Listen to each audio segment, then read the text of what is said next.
एक राजा था, उसके अस्तबल में बहुत सारे घोड़े थे, लेकिन उन सभी में से एक घोड़ा ऐसा भी था जो सभी घोड़ों से ज्यादा शक्तिशाली और युद्ध कौशल में निपुण था।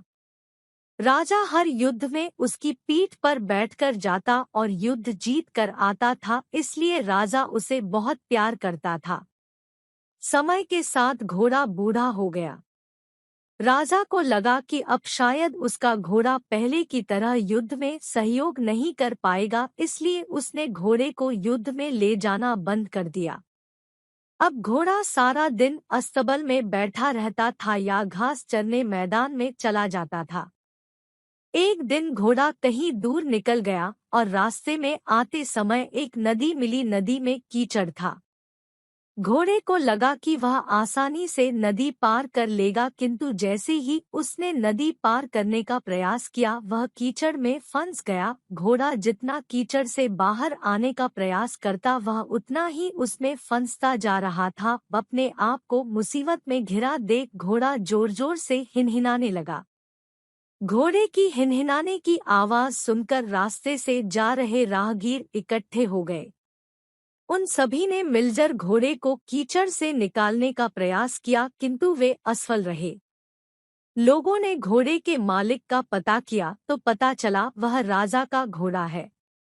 यह बात राजा तक पहुंचाई गई कि उनका प्यारा घोड़ा गहरे कीचड़ में फंस गया है और कीचड़ से नहीं निकल पा रहा है।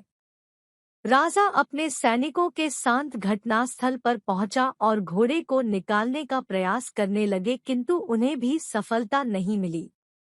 अब राजा भी बहुत परेशान हो गया। उसने अपने मंत्रियों को बुलाकर सलाह ली। तभी एक बुजुर्ग मंत्री ने सलाह दी कि घोड़े के पास युद्ध के नगाड़े बजवा दिए जाएं और आसपास युद्ध का माहौल तैयार किया जाए। राजा को बूढ़े मंत्री की सलाह अच्छी लगी और उसने वैसा ही किया। जैसे ही नगाड़े बजे, तलवारों और ढालों की आवाज गूंजी, वैसे ही बूढ़े घोड़े में मानो फिर से जवानी आ गई और मानो उसकी नसों में खून का संचार कई गुना बढ़ गया हो। वह धीरे धीरे उठ खड़ा हुआ और जोर से हिनहिनाते हुए चमत्कारी रूप से एक झटके में कीचड़ से बाहर आ गया। राजा ने बूढ़े मंत्री से पूछा, ये चमत्कार कैसे हुआ? मंत्री ने उत्तर दिया, ये घोड़ा बूढ़ा जरूर हो गया है, लेकिन जब इससे काम नहीं लिया गया तो इसके अंदर का उत्साह और आत्मविश्वास खत्म हो गया था और आज फिर से वही माहौल मिला तो उसमें उत्साह का संचार हुआ और ताकत लौट आई है। राजा को भी सारी बात समझ में आ गई और उसने अपने वीर घोड़े को फिर से काम पर रख लिया।